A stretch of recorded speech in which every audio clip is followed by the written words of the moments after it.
स्वागत है दोस्तों आपके इस यूट्यूब चैनल में। इस वीडियो में हम जानेंगे अपर्दन के प्रभाव, क्या असर पड़ते हैं अपर्दन के, जिसको अंग्रेजी में हम इरोजन बोलते हैं।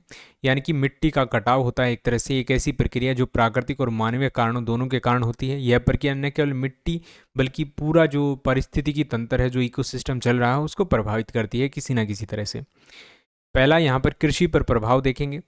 उपजाऊ जो भूमि है उसका क्षरण होना, यानी जो अपर्दन है उससे उपजाऊ जो ज़मीन है, जो ऊपरी परत होती है मिट्टी की, वो काफ़ी ज़्यादा उपजाऊ होती है। उसके अंदर बहुत ज़्यादा उर्वरकता के कारण हम किसी भी चीज़ को उगा सकते हैं। लेकिन अगर वही एक जगह से दूसरी जगह पर चली जाएगी, उड़ जाएगी, तो उससे क्या हो जाएगा, मिट्टी की जो उर्वरकता है वो कम हो जाएगी और फसलों पर उत्पादन इसका प्रभावित होगा। दूसरा यहाँ पर फसल की पैदावार में कमी। उपजाऊ मिट्टी के अभाव से फसल की पैदावार कम हो जाएगी, जिससे खाद्य सुरक्षा का जो संकट है वो भी मंडरा सकता है। सिंचाई की समस्या। अपर्दन से भूमि का स्तर कम हो जाता है, जिससे सिंचाई की समस्या उत्पन्न होती है। पर्यावरण पर इसके क्या प्रभाव पड़ते हैं, तो जैव विविधता का ह्रास।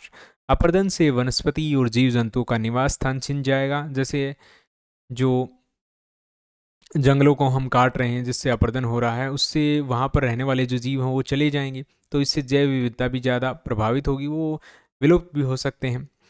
जल प्रदूषण। अपर्दन से मिट्टी के कण जल स्रोतों में मिल जाते हैं, जिससे जल प्रदूषण हो जाता है।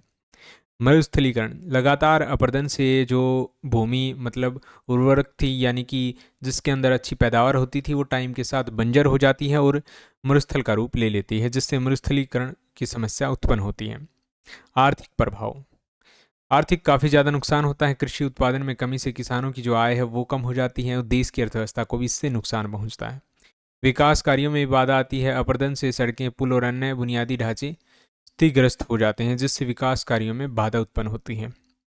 सामाजिक प्रभाव भी पड़ते हैं। पलायन। अपर्दन से प्रभावित क्षेत्रों के लोग बेहतर जीवन की तलाश में दूसरे क्षेत्र में चले जाते हैं, क्योंकि अपर्दन के कारण अगर उनका एरिया सूख जाता है और वहाँ पर मरुस्थलीकरण हो जाता है, मरुस्थल बन जाता है, तो दूसरी जगह पर जाएंगे। सामाजिक असंतुलन। पलायन के कारण ग्रामीण क्षेत्रों में सामाजिक असंतुलन पैदा हो जाता है।